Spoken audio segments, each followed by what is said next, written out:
Hello everybody, and this is a bit of a video with a difference. Just to celebrate getting to 100 subscribers. That's like 100 odd people that are mad enough to listen to me talking shite about games.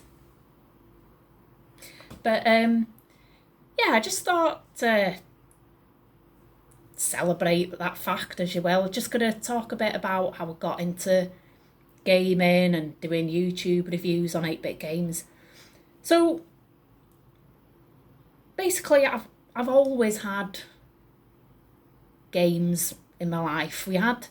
I was born in 1980. We had a VIC-20 which came out in 1980.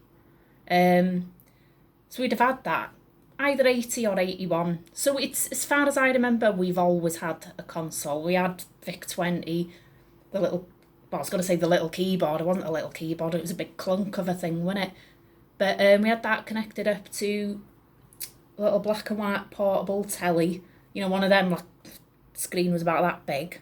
And like one of those wire antennae that you had to, you had to adjust it to get a picture, the vertical and horizontal hold. Honest God, by the time you got your game organised, you just couldn't be arsed anymore. But no, I loved that computer. Had a few games for it. We had,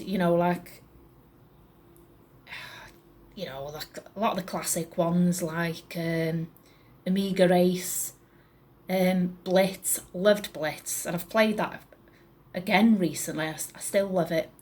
I'm shitter at that now than I was as like a 4-year-old. I don't know. It's not for me to reason why. But what else did we have? We had like Paratroopers. I love that game as well. All things like, Sargon chess, which I'm a bit, I do like a bit of chess. No good at it, but I do like it. So yeah, we had that, and God, we had it for years. And then the little, the little, can't think of the name of it, the little power block thing, that went. But there was a little computer shop in the hometown that, we managed to get another one from. But, at that point, the VIC-20s were on the way out, So got one, played it again for a couple of years. We had the old VIC-20, cassette 50. Jesus. I mean, to be fair, there were a few games on there that I absolutely loved. There was one called Ski Lift, I think. I loved that game. But yeah, it was a bugger trying to find it on that type of 50 games, because obviously I wouldn't have the sense to write down the number on the data counter. But so yeah, moving on from VIC-20, got I think we got it Christmas 1984, the Amstrad CPC 464. Oh, fucking loved that. Love it. And to this day, just makes my heart go all thingy when I think of all the hours I spent on that game, and I loved it. We had the green screen one, and it was a lot cheaper, I imagine. Well, it was a lot cheaper, but I never, even now, I play them in colour now, but at that time I never felt like I was missing out, having it on a green screen. But having said that, we had the VIC-20 on the black and white portable, so green screen, we had all different colours. Green, every one of them, a shade of green, but it was different colours. But I loved it, absolutely loved it. And, we had the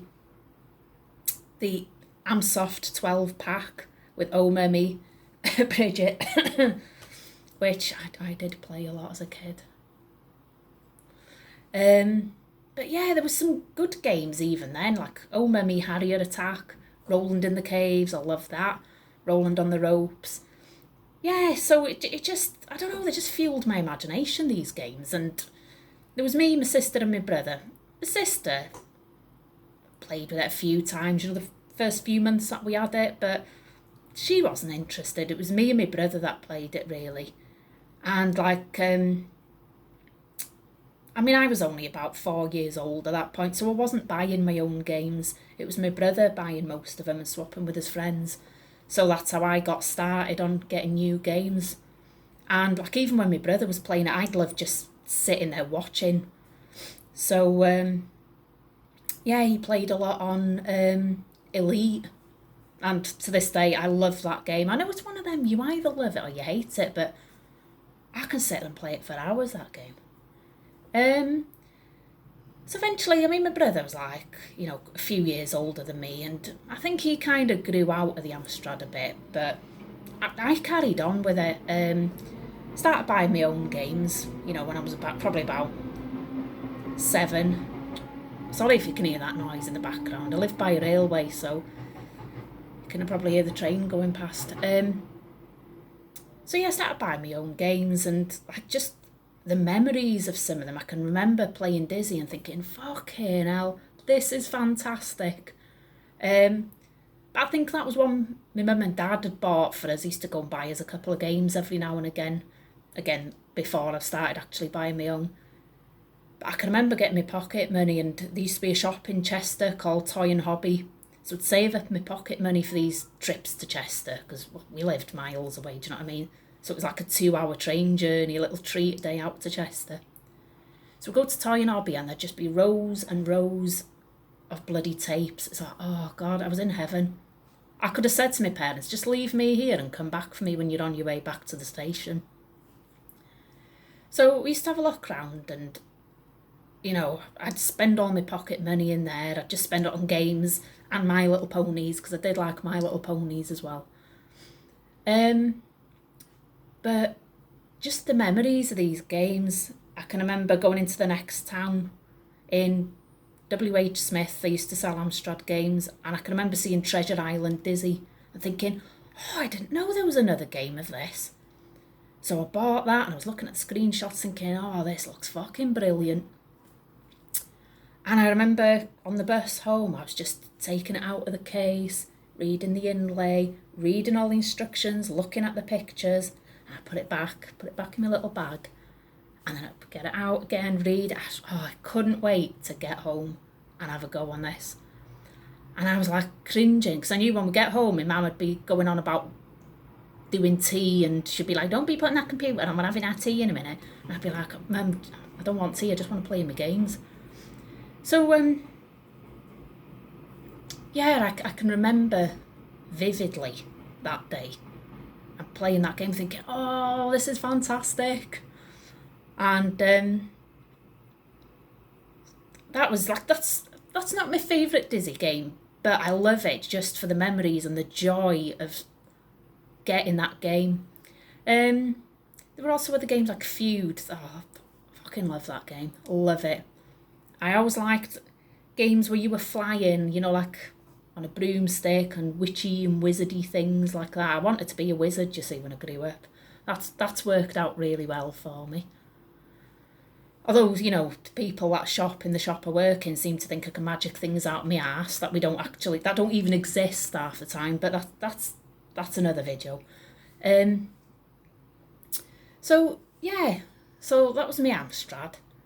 And like I said, I was about 4 years old when I got that, and got maybe 8 or 10 years of play out of that before it started chewing up my games. So lost interest in it, and at that point I had maybe 200 games.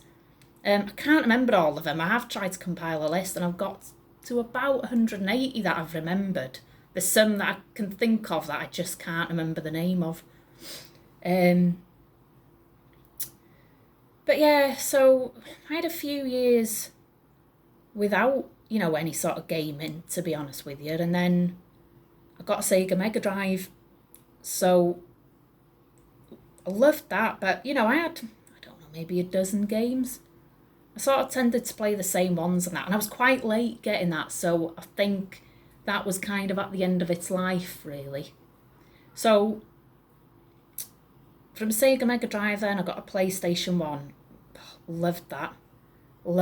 I had loads of games for that. And I wasn't the person that would sell or swap games.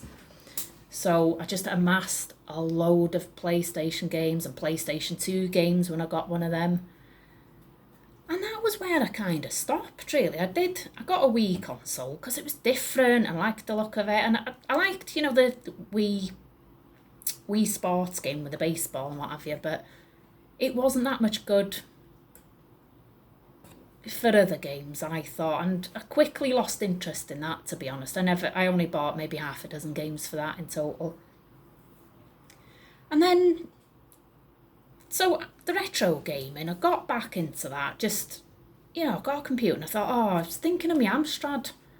And I thought, I wonder, let's have a look, see if there's any of my favourite games, videos of them or whatever. I went into it, of course, there's fucking hundreds, isn't there? And I started watching a few people's reviews and long plays of them. And it was like being back, at home watching my brother play these games. I can just sit and watch other people play these games. And then I kind of discovered WinApe, and it was like, oh my fucking God, I thought I'd died and gone to heaven. It's like, I can literally get any Amstrad game at my fingertips on my computer. It's like, this is just fantastic. So, first thing I did was got some Dizzy games, downloaded Feud, excuse me, and yeah, that was it. And then I started watching quite a lot of John Gage's reviews. That fucking funny. And I was only at that point watching, using YouTube to watch videos of gaming and kittens and things like that. So I started watching them, and then I was just on there and I saw he was doing a live stream, and I didn't even know what a fucking live stream was. I knew it was a stream that was live, but I thought, oh my God, this isn't a thing where I join it and my face comes up on screen or something. So anyway, I joined it, and it was, you know what a live stream is, obviously. So it was great, and yeah, really enjoyed it, and everyone, to be fair, was dead friendly and that. So, yeah, I started joining them every week, and, I found more and more different reviewers and streamers. Gradually went on to discovered, Novabug's live stream, and Zyphos, and Yellow Bellies, and, now my weekends are taken up with live game streams. And people are like, oh, do you want to come out Saturday? I'm like, oh, I've already arranged something. I'm really sorry. So in my pyjamas watching a live stream, that's me. But yeah, and I really enjoy them now. And yeah, so that's where my reviewing started, actually. I'm going off track a little bit now. But I think I was having a moan on John Gage's stream about some game he was playing. It was shit, I think. Do you know what I mean? And he was like, oh, you should do a game review, you should do one. I was like, oh, no. I thought, I'm too shy to bloody, go on, do a YouTube video and what have you. But in the end, he said it a couple of times, so I was like, oh, do you know what, I will. So I did, and I really enjoyed it, actually. And so that was the start of it. I just carried on, really, and then I just thought there'd be, a few people on that stream that would serve, half a dozen or whatever, 10 people that, I'd sort of got talking to. I never thought it'd be, 105 people last time I looked, but sort of linked to that, there's a few people I want to thank, actually. Well, first of all, I'll thank John Gage for sort of getting me into this lark, and, I want to, there's a lot of people. I hope I don't miss anyone out. I truly don't mean to. And, I'm trying not to be like the Oscars either. I went on to Novabug's stream, and there was a viewer on there, Smooth MJ. Now, he doesn't do sort of, game reviews as such, but, he is quite thingy with the community, and, to be fair, he plugged my channel. He did everything but take out a billboard in Times Square, really. So, thanks, Smooth MJ, for that. It's much appreciated. And, and Novabug was quite happy to let him put a link up to my channel a couple of times. So, I really appreciate that as well. And then from Novabug's channel, I kind of met, as it were, Yellow Belly, who, he does game reviews and streaming and that. So I started watching his channel on a Sunday then. And again, Smooth MJ was like, oh, you know, can I put a link to Rachel's channel and that? And to be fair, you know, he's plugged my channel as well. And, you know, he's let me sort of be a guest on his live stream, which is loads of fun. And I've met different people there as well. You know, and he's, you know, these people comment and, you know, like me reviews and that. And from there, then, I sort of got into Zypho stream on Fridays a couple of times. I don't always make them on a Friday. I sometimes watch them, you know, after the event kind of thing. But he, again, you know, he's plugged my videos and my subs have just gone up and up through, you know, other people just sharing the link, you know, which I really appreciate. So, yeah, and here we are now, 105 subscribers. It's like, I don't know what to say, really. I hope, you know, I have kept you entertained. Feel free to, if there's a game you particularly, you know, want to see me review, but please remember, I do swear a lot, and I do try and rein it in sometimes, but it's hard. It just comes out of my mouth sometimes. It's like I can't control my gob when I'm playing. I'm so focused on controlling, my brain runs away with me.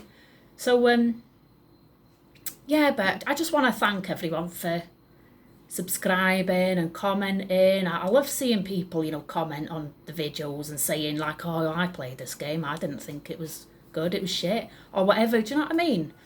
I'm always interested to hear other people's views on what I've played. And so, yeah, I'll leave it there, I think, because my mouth's run away with me again, and you're all bloody thinking, fucking hell, got my pyjamas on here, ready for bed.